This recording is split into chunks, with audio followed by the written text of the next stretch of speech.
और मैं काफ़ी डेट में भी आ गया, जहाँ मेरे पास सरप्लस पैसे हुआ करते थे और I was having a free hand and लोग कहते थे कि I was born with a silver spoon.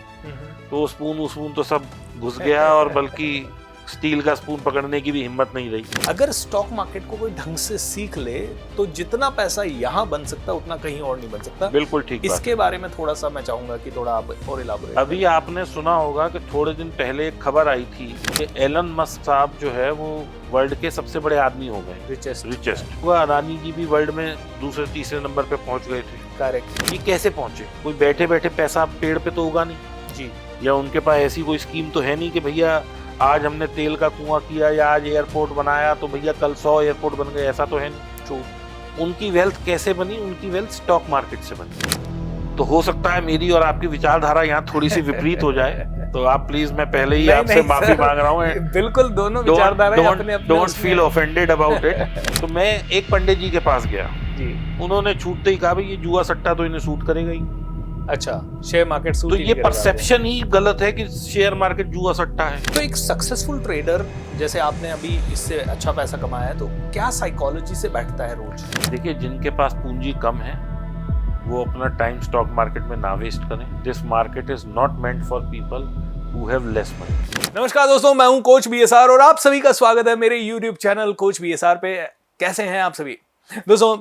हर आदमी हमसे पूछता रहता है स्टॉक मार्केट में कैसे पैसा कमाएं, ट्रेडिंग में कैसे अमीर बने। सर, क्या सच में अमीर बन सकते हैं? कितनी दिन हमको ट्रेडिंग करनी है, करनी भी है या नहीं करनी? ऑप्शन ट्रेडिंग का क्या इक्वेशन है? ये बड़े लोग बहुत बड़े कैसे बन जाते हैं स्टॉक मार्केट से? कैसे राकेश झुनझुनवाला जी जैसे लोग इतने अरबों खरबों रुपए कमा लेते हैं, एंड क्यों हजारों लोग पैसा नहीं कमा पाते? ऐसे कई सारे सवाल बार बार हमारे पास आते हैं। आज उन सभी सवालों का जवाब देने के लिए हमारे स्टूडियो में मौजूद है श्री दीपक जी वाधवा सर। दीपक सर नमस्कार, कैसे हैं आप? मैं बहुत। दीपक सर एक स्टॉक गुरु हैं, एक बहुत अच्छे ट्रेडर हैं, बहुत ही उनका महारत हासिल है, एंड उनका कहना है कि अगर किसी भी इंसान ने स्टॉक मार्केट को ढंग से सीख लिया और उसके बाद इस काम को किया तो इससे अच्छा बिजनेस नहीं है। तो आइए दीपक जी से जानते हैं कि उनकी जर्नी क्या रही है और वो स्टॉक मार्केट के बारे में हमारे सवालों का जो हम सवाल पूछेंगे, वो आपके भी कुछ सवाल आए हैं हमारे पास पहले से, मैं पूछूंगा आपके बिहाफ पे। So Deepak sir, how are you doing? I am fine ji. पहले तो मैं कहूंगा सर आपके काफी सारे वीडियोस देखे हैं स्टॉक वगैरह के बारे में, क्योंकि मैं भी ये नॉलेज तो लेता ही रहता हूँ जी जी। एंड डेफिनेटली ये मेरा सब्जेक्ट नहीं है, कोर सब्जेक्ट स्टॉक मार्केट का, but you have been doing a great job sir. Thank you so much. Thank you very much.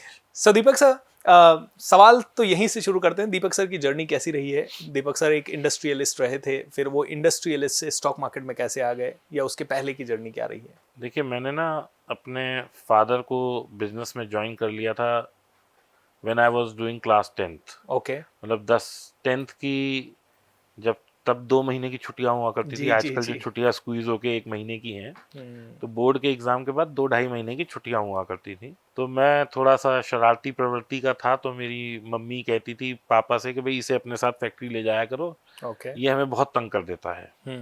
तो मैं पापा के साथ फैक्ट्री जाने लगा, तो मुझे वहाँ काम करने में मज़ा आने लगा। तो धीरे धीरे करके by the time I was doing my class 12th, मैंने अपने फादर को ऑलमोस्ट फ्री कर दिया कि पापा अब आप आराम करो, मैं हैंडल कर लूँगा, जब आपकी ज़रूरत होगी आप मेरे को गाइड करते रहना। तो हम 1 से 2 हो गए। करेक्ट। तो हमने काफ़ी, मैंने बिजनेस को एक्सपेंड किया, जो मतलब हमारी टर्नओवर ठीक ठाक थी तो उसको मैंने काफ़ी फोल्ड बढ़ा दिया। और मैंने अपना चाइना में भी ऑफिस करा, इटली भी मैं जाने लगा। मेरा बहुत बड़ा मतलब ग्लोबल बिजनेस हो गया मेरा। और इंडिया में भी जो टॉप 5 टाइल और सिरेमिक की कंपनीज थी वो मेरे कस्टमर थे। अगर आप उसमें रैंकिंग की बात करें तो मैं टॉप 5 में आता था। So I was leading the market and मेरा एक अच्छा नाम था, मेरा एक अच्छा ब्रांड था। और ये सब थी मेरे फादर की ब्लेसिंग, क्योंकि वो इस काम को कर रहे थे जी, और उनका पिछले 20-25 साल का तजुर्बा था। तो मेरे को एक बिजनेस मैंने इनहेरिट किया था, वो मैंने आगे बढ़ाया और काफ़ी ऊंचाइयों तक मैं उसे ले गया। 2015 आते आते तक, मतलब 20 साल की मेरी जर्नी, 93 में मैंने 10th की थी। तो 2015 आते आते ऑलमोस्ट 20 साल 22 साल हो गए। वहाँ जाके there was a sudden change in the industry. Okay. वो चेंज कैसे था कि अगर आप समझें तो पहले डॉट मैट्रिक्स प्रिंटर चला करते थे जी, फिर all of a sudden laser और इंकजेट आ गया। गया तो डॉट मैट्रिक्स सारे बेकार हो गए। करेक्ट। तो आप समझें कि जो प्रोडक्ट हम बनाते थे वो डॉट मैट्रिक्स था। ओ। पहले वो बहुत वाइडली एक्सेप्टेड था, फिर वो ऑल ऑफ ए सडन लुप्त हो गया। ओके। उससे क्या हुआ, अब जो नया प्रोडक्ट बन रहा था दैट वाज डिजिटल इंक्स, वो हम लोग शायद बनाने के लिए हमने डिसीजन लिया कि हम नहीं करेंगे, क्योंकि कैपिटल इन्वॉल्वमेंट बहुत थी। ओके। और अगर हम उसे आउटसोर्स करते और बाहर से ला के बेचते तो उसकी शेल्फ लाइफ इतनी अच्छी नहीं थी कि हम उस बिजनेस को कर सकें। करेक्ट। तो क्योंकि मैं एक MBA फाइनेंस हूँ और रुपए पैसा क्योंकि इंपोर्ट एक्सपोर्ट करते रहते हैं, तो रुपए पैसे की हमेशा मतलब अखबार आता था, तब तो लोग अखबार पढ़ा करते थे। जी जी। इकोनॉमिक टाइम्स एक पीला वाला अखबार आता था, वो स्पेशली लोगों के यहाँ आता था कि भाई ये रुपए पैसे वाला अखबार है।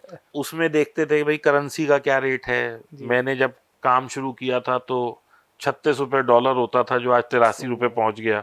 डॉलर देखते रहते थे, गोल्ड देखते रहते थे, सिल्वर देखते रहते थे, थोड़ा सा ये मार्केट से जुड़ी निफ्टी, बैंक निफ्टी तो खैर बहुत बाद में आई, निफ्टी और सेंसेक्स देखते रहते थे।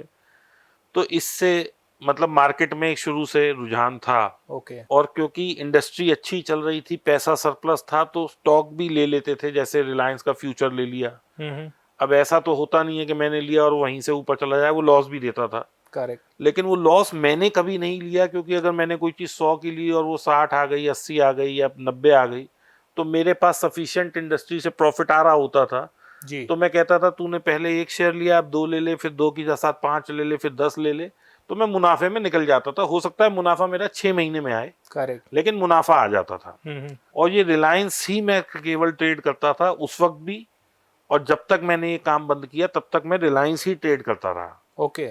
और उसके बाद मैंने जब 2015 में अपनी फैक्ट्री बंद करी तो मेरे को काफी जर्क्स लगे लाइफ में, क्योंकि वो कहते हैं ना bad times comes in A package. Correct correct. तो मुझे ऐसा लगा कि मैं यहाँ से पैसा निकाल के कुछ और बिजनेस कर पाऊंगा, लेकिन that time gave me a very मतलब लो इन लाइफ। करेक्ट।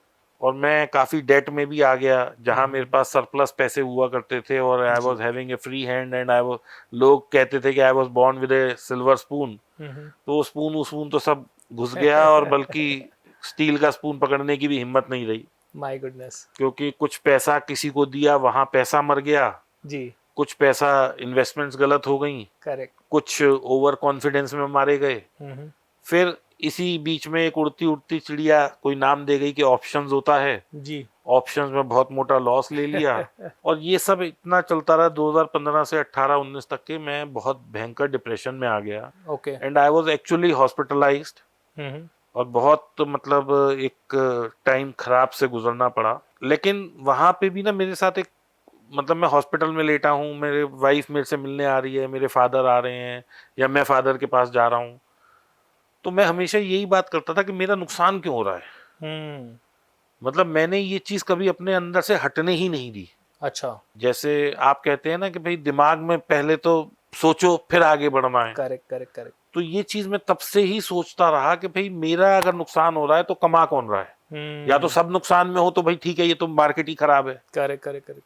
तो मैंने पढ़ना शुरू किया जी। और आप यकीन माने कि मैंने नर्सरी से लेके अगर अपनी MBA तक मेरे फादर ने मुश्किल से 2-3 लाख रुपए खर्च किए होंगे, और मैंने करीब 8 से 15 लाख रुपए खर्च कर दिए stock market in learning stock market.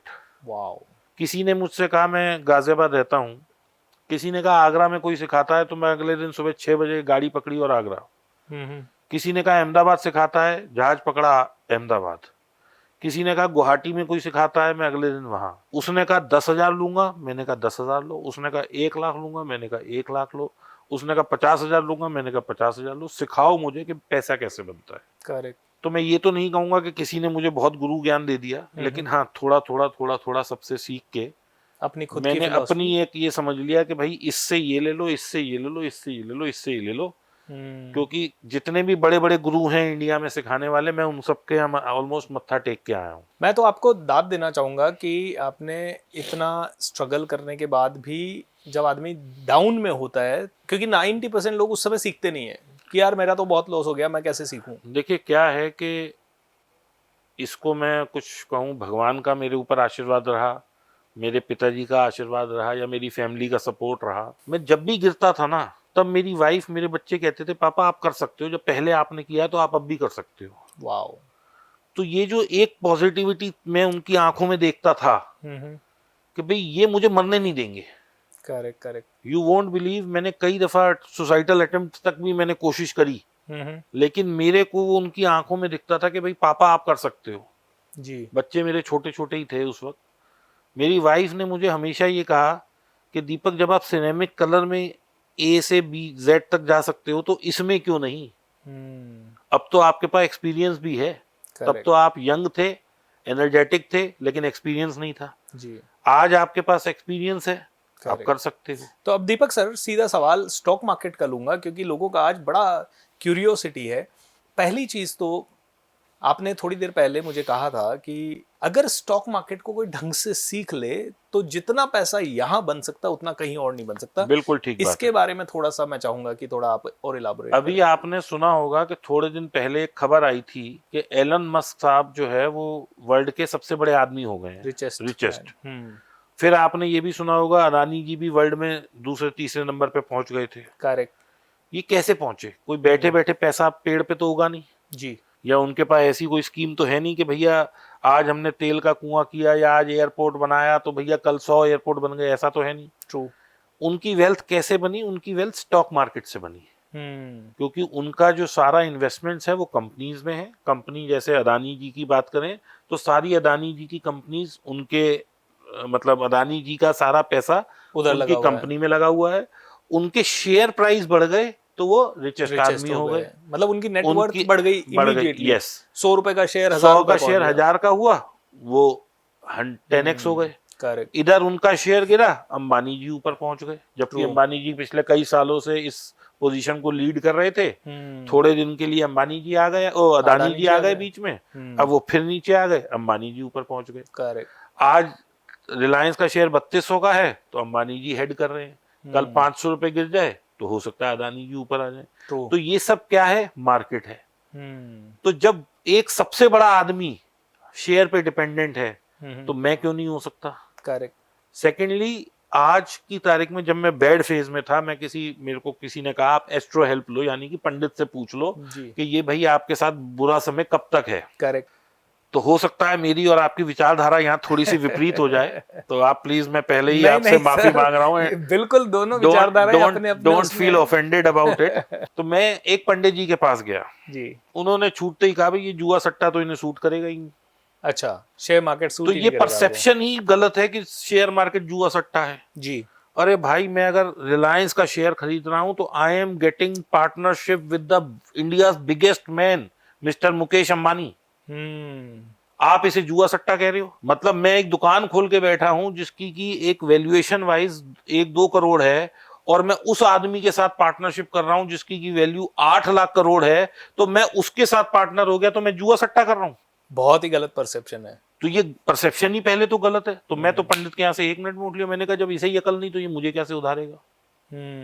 सही है भाई, आप ज्ञान किससे लें? जो आपसे नॉलेज में ऊपर हो। ट्रू। उसकी तो अपनी ही विचारधारा गलत है। उसका तो अपना ही ज्ञान एक डब्बे में सीमित है कि ये जुआ सट्टा बोल रहा है इसे।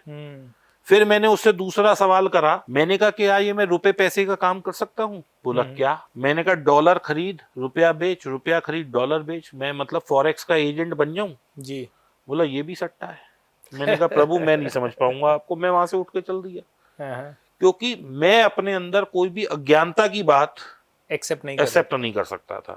और मैं आपको बताऊं, मैं 5-6 पंडितों के पास गया, किसी ने कहा आपका समय यहाँ सही होगा, किसी ने कहा वहां सही होगा, किसी ने कहा यहाँ सही होगा, किसी ने कहा तब सही होगा। मैंने कहा नहीं, मेरे को वो पंडित सुनना है जो मुझसे कहे आज सही होगा। How beautiful. मैं हमेशा लोगों को कहता हूँ, अगर कोई भी पंडित या कोई भी विद्वान आदमी भी आपको कहे कि आपका समय बेकार है और ये ठीक ही नहीं होगा, उनके पास से आप उठ जाओ। लेकिन अगर आपको कोई ऐसे पंडित हो वो कहे हाँ चैलेंज चल रहे हैं, लेकिन इसका शुरुआत अभी से, बस आप चिंता मत करो, यहाँ से ठीक हो रहा है, you should really believe in this. And आप भी वो फिलॉसफी। देखिए, मैंने ना फिर अपने आप से थोड़ा अध्ययन करना शुरू किया, थोड़ी सी फिलोसफिकल बातें हैं। मैंने ये सोचना शुरू किया कि मेरे को भगवान ने क्या पनिश किया। मेरा हाथ कट जाता, that would have been a worst punishment for me. Correct. मेरी फैमिली को कुछ हो जाता, वो मेरे लिए ज्यादा बड़ी तपस्या और समस्या थी जी। पैसे गए, कोई बात नहीं, मैं कल फिर कमा लूंगा। तो this is the easiest punishment for may be what ever Karma I am getting. Correct. लेकिन मेरे को भाई साहब सिर्फ शुक्राना करना है और आगे बढ़ना है, मेरे को ये नेगेटिविटी में नहीं घुसना। तो दीपक सर, जैसे अब आज की डेट में इतने लोग स्टॉक मार्केट में आ रहे हैं और बार बार मैं ये सुनता हूं कि 95% 90% लोग पैसा खो के ही आ रहे हैं और उनमें से कई लोग सीख भी रहे हैं फिर भी सफल नहीं हो पा रहे हैं। देखिए ऐसा है, मैं अगर 500 लोगों को जानता हूं जो नाकामयाब हैं, तो मैं 500 ही लोगों को जानता हूं जो कामयाब है। अच्छा। As per NSE and SEBI का डेटा जी 90% पीपल आर इन लॉस, और ये फैक्ट भी है जी। लोग लॉस में क्यों हैं? क्योंकि लोग एक चीज नहीं समझते। देखिए आज आप यहाँ बैठे हैं, एक आपकी अपॉर्चुनिटी कॉस्ट है। आप डोंट बी ऑफेंडेड, मैं मान के चलता हूँ आप 1 करोड़ रुपए महीना कमाते हैं। अब आप उस 1 करोड़ रुपए महीने में क्या करते हैं? जो भी आपका काम है 9 से 6 का हो, या आप कोचिंग करते हैं, या आप वर्कशॉप करते हैं, या आप कुछ भी करते हैं, so there is a cost to that ji. अब आप केवल 5 लाख से ट्रेडिंग करने लग जाएं और आप उसमें 2% कमाने लग जाएं, 10,000 रुपए जी, जबकि आपकी मैं वैल्यू समझता हूँ 3 लाख रुपए पर डे की, अगर मैं 1 करोड़ की बात कर रहा हूँ। True. So you are depreciating your opportunity cost. Absolutely. तो पहले तो लोगों को ये समझना चाहिए कि मेरी कैपिटल कितनी है। करेक्ट। क्या वो कैपिटल वर्थ है कि मैं इससे जो कमाने वाला हूं वो मेरे लिए घर चला सकता है? करेक्ट। लोग सोचते हैं कि मैं 50,000 1 लाख रुपए लेके आया हूं और मुझे तो इससे 10 करोड़ कमाने हैं, 1 करोड़ कमाने हैं, 1 लाख कमाने हैं। भाई साहब नहीं हो सकता, you will lose the money. तो आपके हिसाब से what is the right capital for a normal person who is earning 75,000? आपकी कैपिटल कितनी होनी चाहिए मुझे नहीं पता। जितने भी अच्छे बड़े ट्रेडर हैं वो महीने का केवल 1.5 से 2% कमा पाते हैं। कोई महीना अच्छा होता है 3% 4% भी कमा लेते हैं। एवरेज पकड़ेंगे तो 20% साल का कमा पाते हैं आप, which is over and above all the asset class. आप जमीन लें, आप 10 साल रखें, 20% नहीं आ पाएगी। रेंटल यील्ड ही आज की तारीख में कुछ नहीं है। बिल्कुल। सोने का आप देखें, वो जब बढ़ता है तो एकदम बढ़ जाता है और उसके बाद 10 और उसके बाद 2-5 साल वो वहीं खड़ा रहता है। तो उसकी आप एवरेज यील्ड देखेंगे तो भी आप वही निकलेगी। स्टॉक मार्केट से ज्यादा यील्ड किसी में नहीं है, बट लोगों को टाइम देना पड़ेगा, राइट टाइम पे राइट एंट्री लेनी पड़ेगी और सीखना पड़ेगा जी। अगर आप बगैर सीखे कर रहे हैं, you are doing speculation in market. आप सीख के कर रहे हैं, you are doing business in market. So it's a very thin hair line in between. बिल्कुल एक जैसे कहते हैं ना सुई की धार है। आप इस तरफ हैं, आप एक बिजनेस कर रहे हैं, आप इस तरफ हैं, जुआ सट्टा ही कर रहे हैं, जो वो पंडित कह रहा था। एब्सोल्युटली। तो अभी जैसे सीखने की बात आती है तो आज ऑप्शन ट्रेडिंग बहुत लोग, मतलब युवा तो सारा का सारा जल्दी पैसा कमाना चाहता है, 1 का 10 करना चाहता है। और फिर आ गई इंट्राडे ट्रेडिंग, फिर आ गई स्विंग ट्रेडिंग, फिर आ गई अपने फ्यूचर्स आ गए, लॉन्ग टर्म ट्रेडिंग आ गई, इन्वेस्टिंग आ गई। तो what do I really start with, मतलब कहाँ से शुरू करूँ सीखना? पहले आप ये समझिए, जैसे हमने पीछे भी बात की कि आप मेरी अपॉर्चुनिटी कॉस्ट क्या है जी। अगर आज मैं शेयर मार्केट नहीं करता तो मैं क्या कर सकता हूँ? एब्सोल्युटली। मान लीजिए मैं कहीं नौकरी कर रहा हूँ, मैं 2 लाख कमा सकता हूँ।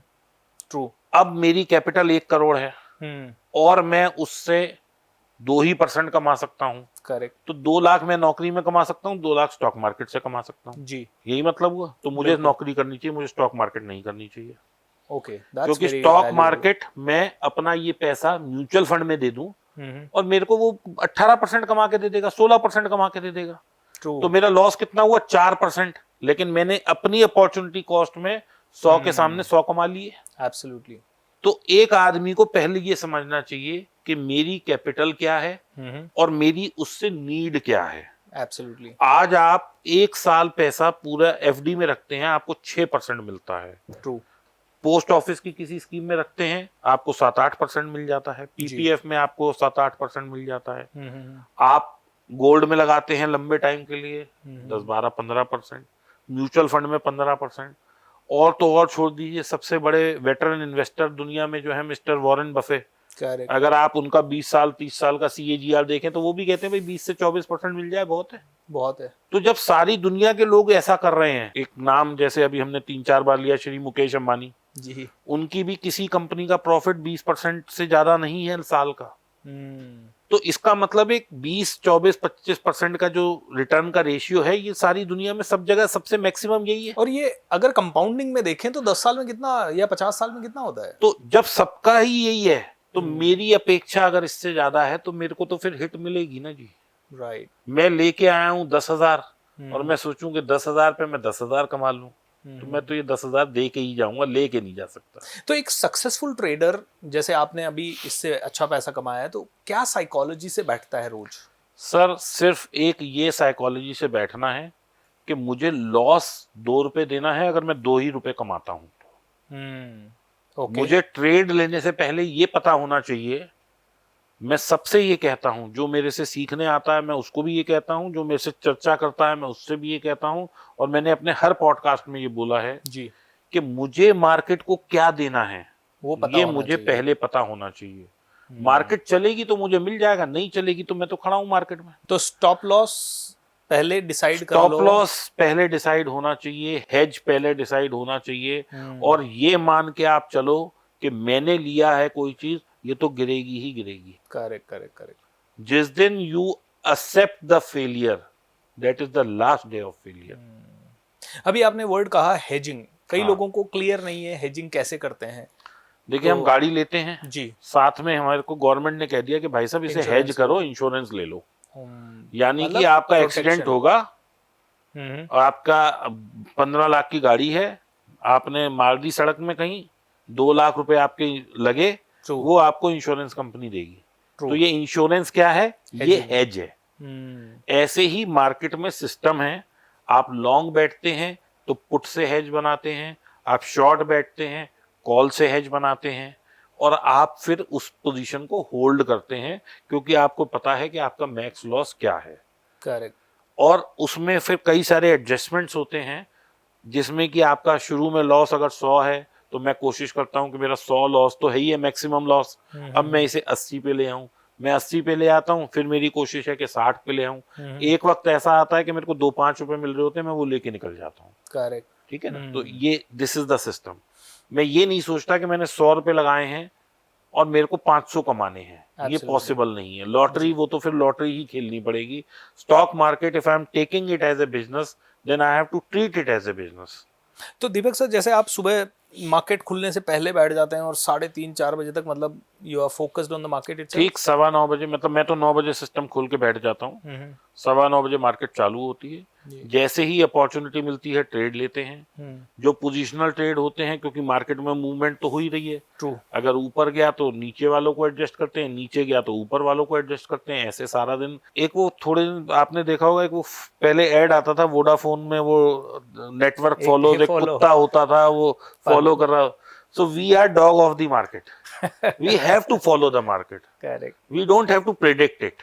हम पंडित नहीं हैं, we are not astrologers, true. We just have to follow the market. तो how do you select the stock? I mean which stock should be taken? देखिए मैं ज्यादातर जो करता हूँ, स्टॉक मैं सिर्फ इन्वेस्टिंग के लिए करता हूँ जी। मैं इंट्राडे स्टॉक नहीं करता, क्योंकि स्टॉक की एक खासियत है कि वो एक दिन में 3-4-5% बढ़ भी सकता है, गिर भी सकता है, 20-20% भी बढ़ सकता है, गिर सकता है। मैं ज्यादातर जो करता हूँ वो निफ्टी और बैंक निफ्टी में करता हूँ। ओके। वैसे अब बहुत सारे इंडेक्स आ गए हैं, मिड कैप निफ्टी है, फिन निफ्टी है, मैं इन सब में नहीं करता। तो ये आप ऑप्शन ट्रेडिंग करते हैं, बाइंग मैं या सेलिंग? ऑप्शंस, मैं सेलिंग करता हूँ, मैं अच्छा। बाइंग नहीं करता। मैं सिर्फ हेज के लिए बाइंग करता हूँ जी। बट मैं कमाता सेलिंग से हूँ। हेज मेरा जो रहता है वो बाइंग रहता है, लेकिन that is only for hedge, वो मेरा कमाने का जरिया नहीं है। बट सर ऑप्शन सेलिंग में भी कैसे पता लगता है? क्योंकि ऑप्शन सेलिंग में डेफिनेटली हमारे पास ऑप्शन पॉसिबिलिटी 66% है कि या तो मार्केट सेम खड़ा रहे या ऊपर जाए या हमारे डायरेक्शन में जाए, लेकिन कैसे एग्जैक्टली आप ये पता कर पाते हो कि क्योंकि चार्ट वगैरह भी डिसेप्टिव हो जाते हैं, आपने सारे चार्ट देख के लिए अचानक से वो इतना नीचे गया, पैसे का लॉस हुआ। देखिए क्या है, आप पंडित के पास जाते हैं तो पंडित पहले ही ये पता है उसे कि इसको कोई ना कोई तकलीफ तो है, तभी ये आया है। करेक्ट। तो वो आपके फेस से ही कहने लग जाता है, सर आप तो बहुत परेशानी में हैं, आप तो बहुत दिक्कत में आए हैं। जी। क्योंकि he has a pre owned notion कि ये होगा तभी ये आया है। एब्सोल्युटली। ठीक है ना? तो ऐसे ही मार्केट जो होती है वो एक प्री ओन्ड नोशन से चल रही होती है। ट्रू। ठीक है ना, कि मार्केट ऊपर जाएगी, क्योंकि अधिकांश लोग ऊपर ही अज्यूम करते हैं कि भाई मैं खरीदूंगा और ऊपर जाएगा। अगर रोज ऊपर जाती रहे तो जो निफ्टी 100 रुपए से शुरू हुई थी 24,300 पे चल रही है, ये तो अब तक आसमान फाड़ के ऊपर निकल जाती है अगर रोज ही ऊपर जाती है। तो मार्केट गोज लाइक दिस। अब है क्या कि अगर आप सिर्फ अपने आप को प्रोटेक्ट किए बगैर बैठे हो, करेक्ट, तो ये जो बड़ी बड़ी मूवमेंट्स आती हैं ये आपको बहा ले जाएंगी। एब्सोल्युटली। लेकिन अगर आप हेज बैठे हो तो हमें इससे फर्क नहीं पड़ता कि 500 पॉइंट की कैंडल बनी, फिर 300 गिर गया, फिर 500 बढ़ गया, फिर 300 गिर गया। हम तो ऐसी वोलेटिलिटी में बल्कि ज्यादा कमा पाते हैं क्योंकि प्रीमियम अच्छे मिलते हैं and you get more of wicks, जो मतलब इसको बोलते हैं आईवी एक्सपैंड हो जाती हैं जिस वक्त मार्केट में बहुत तेज मूवमेंट होती है। तो that is a good sign for seller. बस आपको ये पता होना चाहिए कि मुझे सेल कहाँ करना है जी। उस अपॉर्चुनिटी पे सोचने का वक्त नहीं है क्योंकि वो 1 सेकंड के लिए बड़ा है और आपको वहीं सेल करना है। तो वो आपके सौदे प्री डिफाइंड लगे होने चाहिए। ओके, मतलब आपने पहले से ही देखिए हम क्या करते हैं मैं बताता हूँ। हमने देखा बैंक निफ्टी में, एक उदाहरण स्वरूप कहता हूँ कि 50,000 चल रही है। जी जी। अब मैंने देखा कि 50,700 के आसपास इस पे रेजिस्टेंस है। ट्रू। तो इसका मतलब ये 700 पॉइंट चलेगी। करेक्ट। ये 700 पॉइंट चलेगी तो जो ऑप्शन है वो कितनी चलेगी ये लोगों को नहीं पता होता। मैं बता देता हूँ कि आप ऑप्शन का डेल्टा देखिए, उस हिसाब से कैलकुलेट कर लीजिए वो कितनी चलेगी। ट्रू। क्योंकि यहाँ बेसिकली प्रॉब्लम क्या है अधिकांश तौर पे कि लोगों को ये पता ही नहीं है कि ऑप्शन का बिहेवियर क्या है। मेरे पास एक आदमी अभी 10 दिन पहले आया, मैं नाम नहीं लेना चाहूंगा जी। 70 लाख रुपए का नुकसान है, 70 लाख का। और वो मेरे से ये कहता है कि सर जी ये कैसे पता लगेगा कि जब बाजार गिर रहा है तो कॉल ऊपर जाएगी या पुट ऊपर जाएगी, और 70 लाख खो दिए उसने। My goodness. मेरा मन तो किया कि मैं मतलब उसको इतनी तेज थप्पड़ मारूं कि तेरे पास भगवान का शुक्र कर इतना पैसा था। लेकिन थोड़ी सीख लेता भाई तो और मजे आ जाते। मेरे पास तो एक व्यक्ति आया 45 करोड़ का लॉस। होता है सर, लोग नशे में बैठ जाते हैं जी, और वो भी दूसरों का लेके। मतलब थोड़े दिन पहले कमा लिया, मान लो 1 करोड़ कमा लिया, एंड देन फीलिंग की यार अब तो बस हो गया, अपन दिन निकल पड़े, सबसे पैसे ले लिए और 45 करोड़ पूरे फूंक दिए। अब बहुत ज्यादा। तो अभी जैसे आपने बात किया ऑप्शन का डेल्टा, सर ये डेल्टा तो कैसे पता करें? ये डेल्टा आप ऑप्शन चेन में जाएं, वहां डेल्टा लिखा होता है, वो देख लें। तो अब मेरे को लग रहा है कि 700 पॉइंट जा सकती है, फिर यहाँ पे रेजिस्टेंस है कहीं जी। तो अगर कोई कॉल 500 की चल रही है और 700 पॉइंट हमारा फ्यूचर ऊपर जा सकता है तो मैं 850 पे कॉल बेचने पे लगा दूंगा। Okay, with A stop loss of 50 rupees. अगर मेरे जो वो है रेजिस्टेंस उसको नई वैल्यू कर रहा बाजार और ऊपर ऊपर जाए जा रहा है तो मैं शांति से इज्जत से 50 रुपए का लॉस लेके निकल गया। लेकिन अगर वो वहां से थोड़ा सा ऊपर गया और नीचे आ गया तो मेरे को उसका बेनिफिट मिलेगा और मेरे को एकदम से पैसा मिलेगा। True. So you have to see the charts, you have to understand the market. Correct. Secondly, market कभी भी ऐसा नहीं है कि आपको बताए बगैर कहे कि मैं ऊपर चली गई, नीचे आ गई, ये हो गया, मतलब आपको क्लू तो मिलेंगे ही मिलेंगे। क्लू नहीं मिलेंगे सर। आप एक 20 EMA की चार्ट पे वो लगा लो ना, EMA एक चार्ट पे लाइन लग जाती है जिसे 20 EMA बोलते हैं। 20 EMA आपको नहीं समझ आती, सुपर ट्रेंड लगा लीजिए। सुपर ट्रेंड नहीं समझ आता, VWAP लगा लीजिए। वो लाइनें खिंच जाएंगी ऐसे ऐसे बाजार में। बस वहां से कैंडल नीचे आए, उसके नीचे क्लोज देते, समझ लो भाई साहब नीचे का ही रुख है। और अगर वो 4-5 दफा उसको करती है तो ले लो लॉस, कोई बात नहीं, फीस है मार्केट की, दे देंगे। ऑलराइट। इतना प्रैक्टिकल होके सोचना पड़ेगा, ये तो सोचना पड़ेगा। तो आपके हिसाब से कौन से जैसे VWAP है, अब कई लोगों को समझ ही नहीं है VWAP कैसे लगता है, और जो पूरे दिन में प्राइस का ट्रेड हो रहा होता है, मान लीजिए 100 उसका लो है और 300 उसका हाई है, तो VWAP 200 पे आ जाएगा। यानी कि जो मीडियन होता है प्राइस का average, correct, volume weighted average price को VWAP बोलते हैं। करेक्ट। तो वो अगर उस एवरेज से नीचे की तरफ आ रहा है, मतलब नीचे का रुख कर रहा है, और उस अभी बाजार 300 चल रहा है और उसका VWAP 280 पे है, करेक्ट, तो 270 आएगा तो मेरी तो सेल लगी हुई है ना 270 पे। एब्सोल्युटली। तो अभी जैसे अब कई लोगों का साइकोलॉजी है कि यार ऑप्शन बाइंग में तो बहुत पैसा बन जाता है जल्दी, ये ऑप्शन सेलिंग तो धीरे धीरे बनाने वाला काम है, और तो आप ऑप्शन बाइंग क्यों नहीं करते? क्योंकि आप तो अच्छा जानते हैं। मैं अच्छा जानता हूँ, बिल्कुल सही बात है, लेकिन when you are playing with big money, you have to treat it like a business. You cannot play like a this thing. मतलब आप speculate नहीं कर सकते। Option buying means speculation, option selling means business. Wow. लेकिन कुछ ऐसे भी, मैं ये मतलब I am not giving a जैसे global statement नहीं है, because I have a friend of mine who is making big money on option buying also. लेकिन उस जैसी समझ, परख, चार्ट की नॉलेज, मोमेंटम को पकड़ना हर किसी के बस की बात नहीं है। मतलब it's like driving a Ferrari, Yes. है ना, फार्मूला 1 रेसिंग, जो बिल्कुल। कि हर कोई नहीं कर सकता। बिल्कुल हर कोई नहीं। अब लोग क्रिकेट खेलते हैं, जब मेरे को तो वहां से भाई साहब वो फास्ट बॉलर फेंकता है, मेरे को तो बॉल ही नहीं दिखती। तो I have no passion for cricket, absolutely. But there are people who have deep passion for cricket. तो मुझे वो ऑप्शन बाइंग का कंसेप्ट समझ ही नहीं आता, मुझे ऑप्शन सेलिंग समझ आती है, मैं वो करता हूँ। तो दीपक सर, ऑप्शन सेलिंग की कौन सी टॉप स्ट्रैटेजीज हो सकती हैं जो कि लोगों को बहुत अच्छा प्रॉफिट देके जा सकती हैं, या वो स्ट्रैटेजीज कैसे बनाते हैं? देखिए, अगर मेरा एक बड़ा सिंपल सा वो है कि अगर किसी को ये नहीं पता कि हमें करना क्या है जी। तो आप ना बाजार को देखेंगे, बाजार सुबह 9:30 बजे कहाँ है, प्लस है माइनस है क्या है, ठीक है। उसके बाद आप चार्ट पे ना 2-3 लाइनें खींच लें। Correct. Previous day high, previous day low, today's high, today low, okay. yesterday close, yesterday open, today's open, today's close तो नहीं होगा क्योंकि चल ही रहा है बाजार। तो अगर आपने ये 6-7 लाइनें खींच ली ना, तो आपको बाजार बहुत आसान तरीके से समझ आने लगेगा कि अगर कल का लो कट रहा है, उसके नीचे सस्टेन हो रहा है, तो अब सेलिंग ही आएगी। अगर कल का हाई कट रहा है, बाजार उसके ऊपर सस्टेन कर रहा है, तो बाइंग ही आएगी। ओके। और जब आप ये कैंडल स्टिक्स को पढ़ने लगेंगे तो आप ये चीज महसूस करेंगे कि जब कैंडल कल के हाई को टच करती है, थोड़ा सा उससे ऊपर जाती है, वहां पे सेलिंग आती है, फिर अगर बाजार को ऊपर जाना है दोबारा कोशिश करता है, फिर सेलिंग आती है, फिर वो तीसरी दफा में ऊपर निकलता है। एब्सोल्युटली। वो कभी भी ऐसा नहीं होता कि या तो खुलते ही ऊपर चला जाएगा।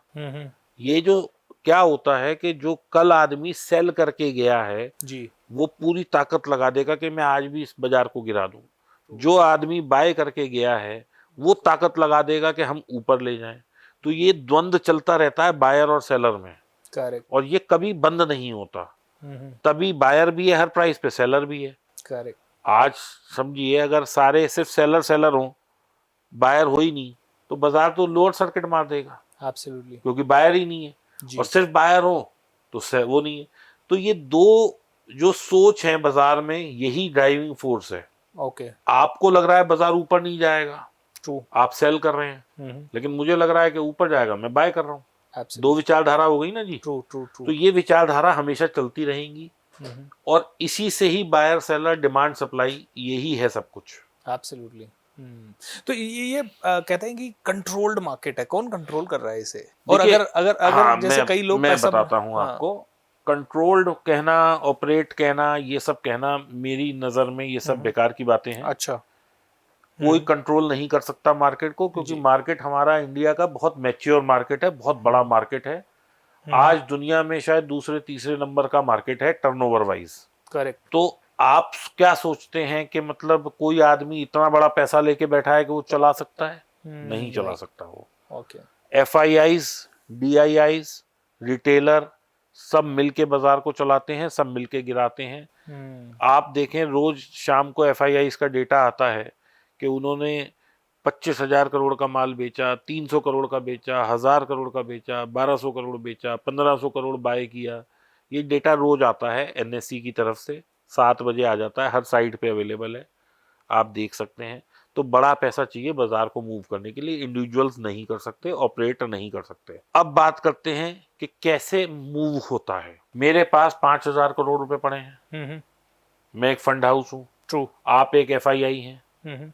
आप सोच के बैठे हैं कि भैया मुझे तो बाजार को आज गिराना है, मतलब मुझे अपना माल बेचना है जी, और मैं सोच रहा हूं कि मुझे तो ऊपर लेके जाना है, इन्वेस्टमेंट करनी है। मैंने 400 करोड़ डाले, तो जब मैं इतनी बड़े पैसे से बाय करूंगा तो थोड़ा सा बाजार में हलचल होगी, बाजार ऊपर आ जाएगा।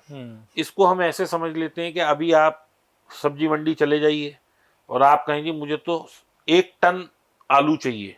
करेक्ट। तो जब सबसे पहली दुकान से खरीदेंगे तो वो आपको शायद 20 रुपए किलो देगा। जो लास्ट वाला होगा वो कहेगा भैया अब तो इन्हें चाहिए तो 1 टन, लेकिन इनके पास विकल्प नहीं है, तो भैया मैं एक काम करता हूँ 20 रुपए की जगह मैं 40 रुपए में बेचूंगा। उससे पहले वाला शायद कहे मैं 35 में दे मरता हूँ जी। तो ऐसे 20 से 40 तक रेट जाता है। तो किसी भी चीज का जब एक्सेसिव बाइंग होती है, वॉल्यूम के साथ बाइंग होती है तो प्राइस बढ़ता है, और वॉल्यूम के साथ सेलिंग होती है तो प्राइस गिरता है। एब्सोल्युटली। अब जब बढ़ रहा है तो कोई खरीद रहा है तो कोई उस रेट पे बेच भी रहा है। बिल्कुल सही है। अभी बाजार 50,000 चल रहा है, मैंने अभी उदाहरण दिया कि 500 रुपए पे ऑप्शन चल रही है, तो मैं 850 रुपए लगा देता हूँ उसको बेचने के लिए। करेक्ट। तो जब कोई आदमी, मैं बेचूंगा तो कोई खरीदेगा ना मेरे से। तो 850 वाले को लग रहा होगा कि ये 1000 जाएगी, मुझे लग रहा है 850 से 400 आएगी। अब हम दोनों का द्वंद्व चालू हो गया। करेक्ट। तो this is the model how market works. जिसके पास बड़ा पैसा होता है वो ऑपरेटर बन सकता है, लेकिन इतना मैच्योर मार्केट है इंडिया का, आई डाउट कि कोई ऑपरेट कर सकता है या कोई कंट्रोल कर सकता है। तो यहाँ पे जैसे फिर भी अगर मेजर ऑपरेटर्स हैं तो सेबी ही है या बड़े सारे? नहीं, सेबी तो वो है, रेगुलेटरी बॉडी है, रेगुलेटर है, एक्सचेंज है, ब्रोकर हो सकते हैं, करेक्ट, FII DII हो सकते हैं, या कोई बहुत बड़ा जो 2000-5000 करोड़ का इंडिविजुअल फंड लेके बैठा है वो हो सकता है। करेक्ट। लेकिन मेरी जानकारी नहीं है कि ऐसा कुछ होता होगा, लेकिन मुझे ऐसा लगता है कि अगर मेरे पास किसी दिन 2-5 हजार करोड़ हो तो शायद मैं बाय करूं, तो मैं प्राइस को अप मूव या डाउन मूव कर सकता हूं। अब मुझे ये बताइए सर, जैसे कई सेलर्स भी पैसा लूज करते होंगे, ऐसी बात तो है नहीं कि सेलर पैसा लूज? यस। तो कौन कौन सी गलतियां जनरली सेलर्स करते हैं जिससे कि पैसा वो लूज करते हैं? देखिए, इस मार्केट में पैसा ना सेलर लूज करता है ना बायर लूज करता है, वो व्यक्ति लूज करता है जो होप और ग्रीड में बैठा होता है। मैंने 100 रुपए की चीज बेची, 102 पे अगर मैं नहीं निकल रहा, वो 120 हो गई, मैं नहीं निकल रहा, वो 200 हो गई, मैं नहीं निकल रहा, वो 500 हो गई, मैं नहीं निकल रहा, आई विल लूज। तो भाई मेरे को लूज ही करना है। लेकिन अगर मैंने 100 रुपए की कॉल बेची, बाजार ऊपर की धारा हो गई, 102 आ गया, चलो मैंने सोचा कि शायद नहीं, 105 आ गया, मैंने लॉस काटा, 100 रुपए की मैंने पुट बेची, ये 105 से 500 चली गई, जो मैं सेलर था, जो मैंने पुट बेची उसमें मेरे को मुनाफा आ गया। So you have to understand कि you have to be on the winning side of the market rather than losing side. But जैसे कई बार होता है ना सर कि हम लोगों ने निकाल दिया और फिर वो और ऊपर चला गया, फिर इतना दिल में दर्द होता है, यार थोड़ी देर और रख लेता। ये देखिए ऐसा है, इसमें ना मेरी एक वीडियो है, मैं दोबारा से बोलता हूँ कि मैंने कोई चीज 100 रुपए में ली, हाँ, वो 90 आ गई जी, मैंने स्टॉप लॉस बुक कर लिया, करेक्ट, वो 105 आ गई, अब मुझे फोमो हो गया, मैंने दोबारा घुस गया, अब वो 110 से 105 से 110 आ गई, करेक्ट, तो मुझे लगा मेरा तो 20 रुपए का लॉस है, मैं तो 120 में निकलूंगा, करेक्ट, वो दोबारा 80 आ गई, हाँ, मेरे को फिर निकलना पड़ गया, वो दोबारा 110 आ गई, मैं फिर घुस गया, वो 140 गई, मैं नहीं निकला क्योंकि मेरा तो लॉस ही कवर नहीं हुआ, वो 70 आ गई, मैं फिर निकल गया। तो भाई साहब ये तो बाजार ऐसे ही चलेगा और ऐसे ही चलाता रहेगा आपको। ये आपको अपनी मजबूती में बैठना है कि ठीक है भैया, ये अगर 80 आ गई 70 आ गई तो मेरा हेज वहां होना चाहिए जो मुझे बचा सके, क्योंकि वो 60 भी आ सकती है। करेक्ट। तो दोस्तों जो बात निकल के आ रही है वो है, एक तो हेजिंग आपके लिए बहुत इंपॉर्टेंट है, दूसरा आपका माइंडसेट बहुत इंपॉर्टेंट है। आप ग्रीड में नहीं बैठ सकते, आप होप में नहीं ट्रेडिंग कर सकते, और अगर आप करते हैं तो आप काफ़ी ज़्यादा लॉसेस देके जाते हैं।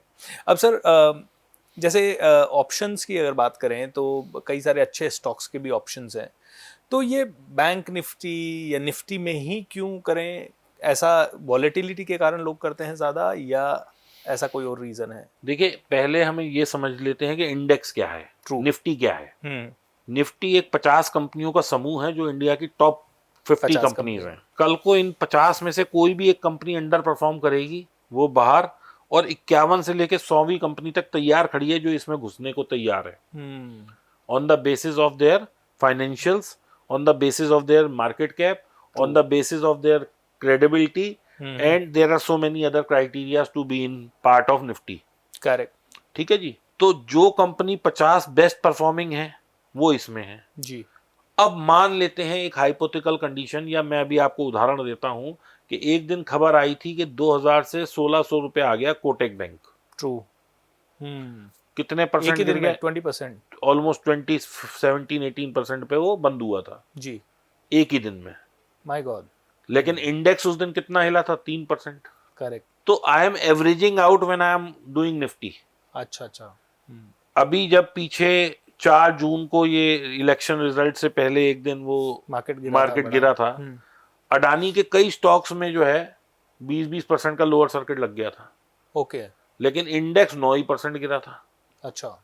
इंडेक्स भी गिरा, मैं ये नहीं कहूंगा इंडेक्स 3% गिरा था, इंडेक्स भी 9%, 9.5% तक पहुंच गया था। ऐसा लग रहा था कि निफ्टी में भी वो सर्किट लगेगा, लेकिन निफ्टी रिवाइव हो गया जी, लेकिन स्टॉक 20% गिर गया। ट्रू। तो इसलिए अच्छा, स्टॉक में एक और प्रॉब्लम है, जितनी भी कंपनियां हैं सब आफ्टर ऑल ह्यूमन बीइंग्स की हैं। ट्रू। किसी में कोई प्रॉब्लम भी हो सकती है, किसी में कोई डेटा थेफ्ट हो सकता है, किसी में कोई गलत डिसीजन हो जाता डिसीजन गलत हो सकता है, तो वो कंपनी अंडर परफॉर्म कर, जैसे हम येस बैंक का नाम लेते है। हैं। जी।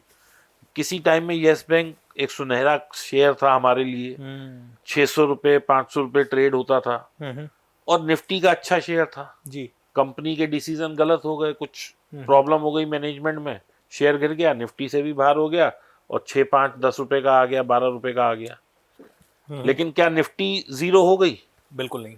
स्टॉक जीरो हो सकता है, इंडेक्स जीरो नहीं हो सकता, पहले तो आप ये समझ लें। That's beautiful. क्यों? क्योंकि 50 कंपनियों के स्फीयर में, ये दुनिया 50 कंपनियों की है, इसमें भी कई सेक्टर हैं, और कभी भी कोई स्टॉक बाहर भी हुआ तो दूसरा तैयार खड़ा है ना नीचे से।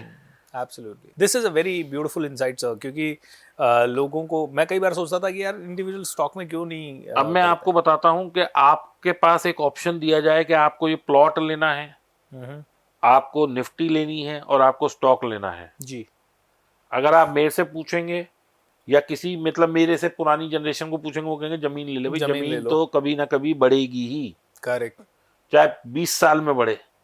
ये तो अभी पिछले 10 साल में हमने देखा कि लैंड जो है 10x 5x बढ़ने लगी है। उससे अगर आप पिछले 25 साल में चले जाएं, तो मुझे ध्यान है कि 88 में ली हुई प्रॉपर्टी 2020 2010 15 8 9 तक भी बिल्कुल वही रेट था, कोई उसमें फर्क नहीं आया था। एब्सोल्युटली। 10 साल 15 साल तक प्रॉपर्टियां हिलती नहीं थी। बिल्कुल। ठीक है ना। दूसरा, आज प्रॉपर्टी आफ्टर कोविड एकदम से डिमांड आ गई, क्या हुआ मुझे नहीं पता, लेकिन I have seen a huge. ये डिमांड आई है या क्रिएटेड है, ये मेरे को भी ऐसा लगता है जी। तो ये जो एक बबल बनना शुरू हुआ, ये बबल ही है, ये बबल फटेगा, ये आप मान के चलो, ये बबल फटेगा। क्योंकि हाइपर डिमांड हो गई हर चीज की। गोल्ड सिल्वर भी भाग गया, प्रॉपर्टी भी भाग गई, स्टॉक मार्केट भी भाग गया, इधर मेटल भी सारे भाग गए। गाड़ियां हैं तो जो 5-6 लाख की गाड़ी होती थी 15 लाख की हो गई। ट्रू। ठीक है, हर चीज की महंगाई बढ़ गई, आदमी की वैल्यू छोड़ बाकी सबकी बढ़ गई। When you are in such a bubble, तो bubble has to go down, ये तो बस्ट होना ही होना है। तो हम बात कर रहे थे कि स्टॉक क्यों नहीं लेते। स्टॉक इसलिए नहीं लेते कि स्टॉक एक दिन में क्रैश हो सकता है। इंडेक्स और निफ्टी या बैंक निफ्टी, ये इंडेक्स हैं, ये क्रैश नहीं हो सकते। True true true. अब जैसे एक्सपायरी डेट पे कई लोग बड़ा पैसा बनाते हैं, उसके पीछे क्या रीजन रहता है, या एक्सपायरी का क्या रोल रहता है इस ट्रेडिंग में? देखिए, हम लोग सेलिंग करते हैं जी। तो सेलिंग में क्या होता है कि जैसे हमने पहले समझते हैं एक्सपायरी क्या है। करेक्ट। एक्सपायरी के मतलब है कि उस दिन वो कॉन्ट्रैक्ट खत्म हो जाएगा। एक्सपायरी वर्ड ही अपने आप में कॉन्ट्रैक्ट खत्म को सिग्निफाई करती है। आज अगर मैंने मान लीजिए कोई 500 रुपए की कॉल बेची, अगर बाजार यहीं खड़ा रहा तो अगले वेडनेसडे को, मतलब मैं बैंक निफ्टी के संदर्भ में कह रहा हूँ, अगर मैंने वेडनेसडे को 3:25 पे अगले हफ्ते की एक्सपायरी की कॉल बेची और बाजार यहीं खड़ा रहा, तो वो 500 वाली कॉल धीरे धीरे धीरे धीरे जीरो हो जाएगी। लेकिन वो 500 से 250 रुपए तो आएगी 4-5 दिन में, लेकिन जो एक्सपायरी डे वाला दिन है वो उस दिन सुबह 250 से जीरो हो जाएगी। तो उस दिन क्या है, जुए में माल ज्यादा है। क्योंकि जो एक्सपायरी करते हैं वो जुआ ही खेल रहे हैं। इसको आजकल एक नया टर्म मिला है, जीरो डीटी, यानी कि zero date to expiry. Correct. तो लोग जीरो डीटी कर रहे हैं।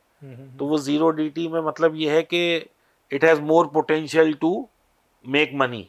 लेकिन ऑन द सेम, जो बड़े बड़े लोग हैं जो मार्केट को हिलाने की क्षमता रखते हैं, वो एकदम से 500 पॉइंट ऊपर जाते हैं, फिर 500 मार देते हैं, फिर 300 जाते हैं, फिर 500 मार देते हैं।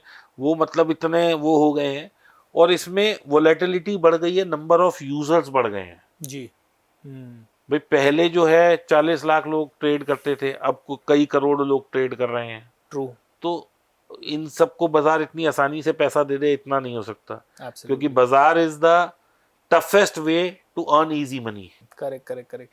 अब जैसे सर कई बार होता है कि स्टॉक में आपने कॉल लिया, पुट लिया, करंट एक्सपायरी या करंट कॉन्ट्रैक्ट पीरियड, जैसे अभी थर्सडे को चालू हुआ या फ्राइडे, हाँ थर्सडे को चालू हुआ और अगले वेंसडे को खत्म हो रहा है, या फ्राइडे को चालू हुआ थर्सडे को खत्म हो रहा है, करंट में डील करना ज़्यादा उपयोगी है या फ्यूचर कॉन्ट्रैक्ट्स में?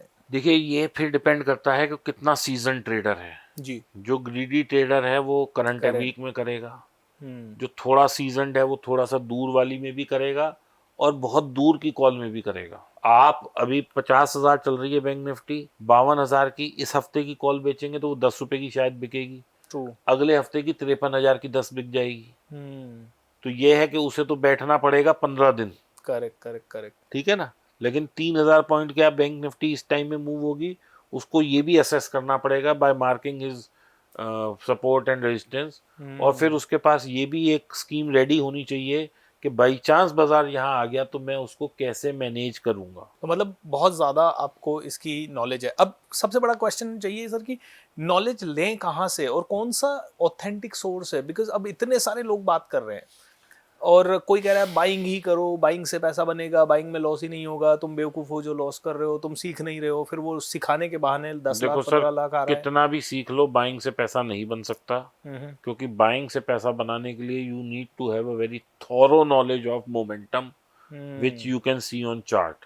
ओके। मतलब वो बिल्कुल अर्जुन की आंख चाहिए कि भैया मैंने तो मतलब वो जो मछली की आंख है बिल्कुल जी। वहीं काटा मारा।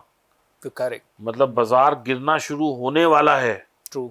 मैं तभी पकड़ लूं पुट और बाय करूं और वो 200 पॉइंट गिरे मेरी पुट फायदे में आ जाए, हम्म। या बढ़ने वाला है तो मैं इतनी बिल्कुल पैनी नजर से उसे देखूं। एब्सोल्युटली। तो ये पॉसिबल नहीं है। इसके लिए बहुत एक अध्ययन चाहिए या किस्मत चाहिए, दोनों में से एक चीज चाहिए।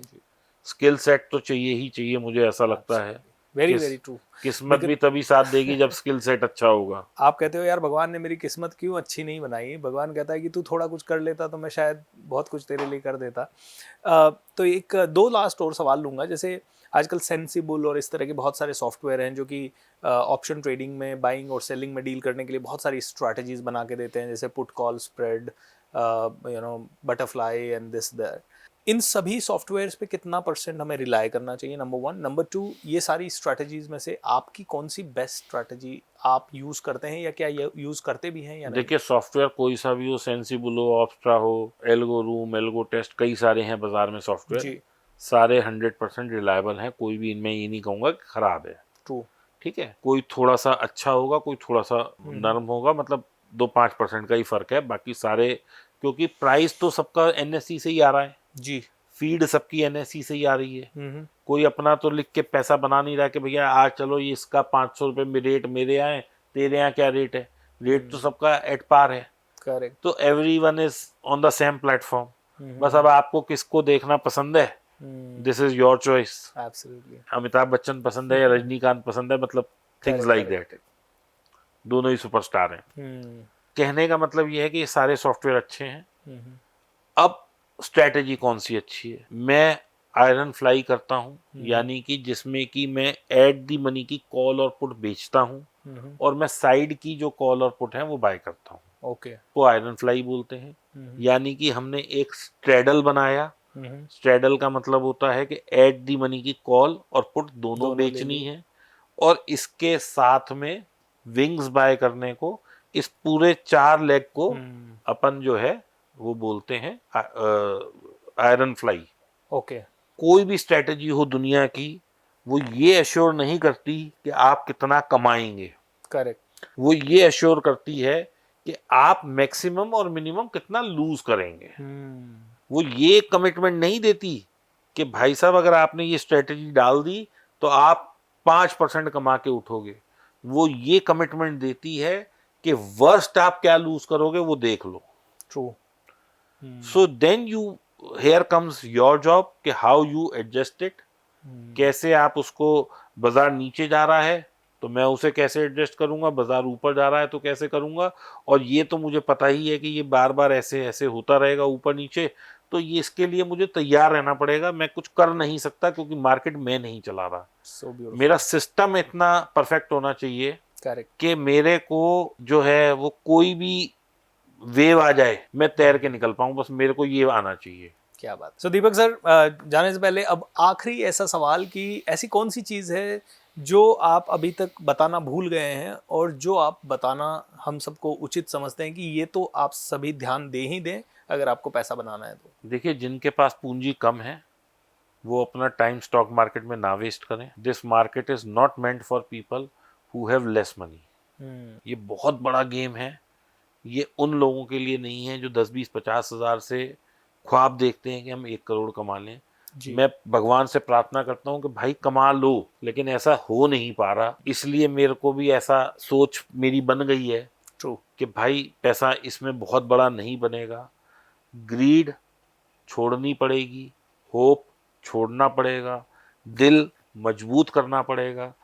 लॉस दिख रहा है वो काटना पड़ेगा, प्रॉफिट दिख रहा है उसके लिए दिल मजबूत करके राइड करना पड़ेगा। ये चीजें फॉलो करेंगे, पैसा जरूर बनेगा। तो दोस्तों बहुत सीखें, बहुत अच्छी अच्छी चीजें सीखें, पूरा रिसर्च करके फिर आप अपने पैसे को डालें। हार्ड अर्न मनी है, बहुत ही अपॉर्चुनिटी कॉस्ट वाला जो आपने बात कही नज़र, वो बहुत ही वैल्यूएबल है। बिकॉज मैं इसीलिए स्टॉक मार्केट में सच बोलूँ तो आज तक ज़्यादा ट्रेड कर नहीं पाता हूँ, क्योंकि मुझे लगता है कि मैं जो कर रहा हूँ उसमें बहुत अच्छा हो रहा है, और मुझे अभी कॉन्फिडेंस नहीं है कि जितना मैं इधर कमा पा रहा हूँ उतना % रिटर्न मुझे इधर आ सकता है। अब मैं इसका ना, चलो हम एक प्रैक्टिकल एग्जांपल लेते हैं। हम मान के चलते हैं कि आप 1 करोड़ कमा रहे हैं और आपके पास 2-5 करोड़ की कैपिटल जोड़ भी लिया आपने। Correct, right. अब आप 5 करोड़ से मान लो यहाँ कमाने लगते हो। ट्रू। 20% आपने कमाया जी, 1 करोड़ कमा लिया। करेक्ट। लेकिन रिस्क भी इन्वॉल्व है, रिस्क इन्वॉल्व है। हो सकता है 1 करोड़ कमाने की जगह 1 करोड़ लॉस हो जाए। Correct. तो बेटर क्या है कि ये 5% को मैं खुद जो कमाऊंगा, मैं 24% 20% कमाऊंगा। इससे बेटर मैं इसे म्यूचुअल फंड को दे दूं जो 12-15% कमा के देगा। जी। अगर म्यूचुअल फंड नहीं कमा पाएगा तो मैं भी नहीं कमा पाऊंगा, ये मान के चलिए आप। अगर बाजार में म्यूचुअल फंड नहीं कमा पा रहा और मैं कमा लूं, ये भी पॉसिबिलिटी बहुत कम है। ट्रू। क्योंकि बाजार परफॉर्म करेगा तो मेरा शेयर चलेगा, तभी मेरी वो चलेगी, तभी मेरी इन्वेस्टमेंट बढ़ेगी। जी जी जी, करेक्ट। बस फर्क क्या है कि मैंने 20% में, क्योंकि खुद कंप्यूटर चला रहा हूं, वहां एक team of battery of team बैठी है जी, ठीक है, वो लोग की सैलरी है, ब्रांड है, वो म्यूचुअल फंड के 85 ऐड है, म्यूचुअल फंड सही है ये प्रूव भी करना है उन्हें। करेक्ट। तो उनके पास खर्चे हैं जो कि almost 2 to 3-4% of your capital है। ठीक है ना। मतलब आप अगर 1 करोड़ का म्यूचुअल फंड लेते हैं तो आपसे 3 लाख रुपए तो वो खर्चा लेंगे ही लेंगे। एब्सोल्युटली। तो अब आप समझो कि आपने वो खर्चा दे दिया, लेकिन उस खर्चे के एवज में आपको क्या मिला? एक आदमी जो कि 100% फाइनेंशियल लिटरेट है, जो आप में सबसे ज्यादा पढ़ा लिखा है in terms of financial market, जिसको चार्ट की अंडरस्टैंडिंग हम सबसे ज्यादा है, जिसको न्यूज की अंडरस्टैंडिंग हम सबसे ज्यादा है जी, जो कि कंपनी की बैलेंस शीट हमसे बारीकी से पढ़ सकता है, क्योंकि वहां एक आदमी नहीं पढ़ रहा, वहां 25 आदमी अलग अलग पढ़ के रिपोर्ट बना रहे हैं, उसको एक आदमी रिपोर्ट को फिर एग्जीक्यूट कर रहा है, और वो ये देख रहा है कि हाँ जी मेरा पूरा 25 लोगों का अगर ये व्यू है तो ये सही होगा, now is the right time to buy this stock, and he is also not authorise to press the button. उसको भी 4 अप्रूवल लगेंगे, रिपोर्ट साइन होती होंगी। म्यूचुअल फंड में ऐसा नहीं है कि 200 आप या मैं फंड मैनेजर हैं, चल भाई आज ये अच्छा लग रहा है, चल भाई आज मेरे दोस्त ने लिया मैं भी ले लूं, ऐसा नहीं हो सकता। Correct. He has to have a study, क्योंकि आप म्यूचुअल फंड से क्वेश्चन कर सकते हैं कि भाई तूने ये क्यों लिया। Absolutely, very true. तो इसलिए मैं 20% कमाऊंगा, 16% 15% में मैंने पैसा उसको दे दिया, और जो मेरी अपॉर्चुनिटी कॉस्ट है 1 करोड़ मैंने पूरा कमा लिया। करेक्ट। तो अगर मैं बाजार में गया तो मैंने केवल 1 करोड़ कमाया, यहां मैंने 1 करोड़ खुद कमा लिया, प्लस 1 करोड़ नहीं 70 लाख कमा देगा म्यूचुअल फंड, 60 लाख कमा देगा, 50 कमा देगा, मेरे को पीस ऑफ माइंड है। पीस ऑफ माइंड है। एब्सोल्युटली सर, ये अंडरस्टैंडिंग अगर सबको आ जाए तो I am sure many people will save their money. दोस्तों दीपक वाधवा जी के सारे विजडम को सलाम, क्योंकि बहुत ही कम शब्दों में, बहुत ही कम समय में उन्होंने जो विजडम हमें दी है दैट इज वैल्यूएबल। इस वीडियो के नीचे मैं उनके सारे हैंडल्स के, जैसे इंस्टाग्राम हैंडल, यूट्यूब हैंडल, उनकी टीम के डिटेल्स आपको शेयर कर रहा हूँ। आप में से हर एक आदमी उनसे कनेक्ट हो एंड उन्हें फॉलो करें, ताकि आप में से कई लोग अपना बहुत पैसा बचा सकें। Thank you Deepak sir for coming to the podcast and really enjoyed learning from you. And ये सारी चीज़ें हमारे लिए भी बहुत काम की चीज़ें हैं। इनफैक्ट मैं तो स्टॉक मार्केट मेरा बैकग्राउंड नहीं है, लेकिन छोटा मोटा समझ करना कोविड के बाद ही शुरू किया, क्योंकि उसका बूम तभी आया ji. And I am finding it interesting and that is why I thought कि लोगों तक ये विजडम पहुंचाई जाए। पॉडकास्ट को 2-3 बार देखें, समझें। 500,000 चीज़ें सीखने की ज़रूरत नहीं है, कुछ छोटी छोटी चीज़ों को पकड़ने की ज़रूरत है।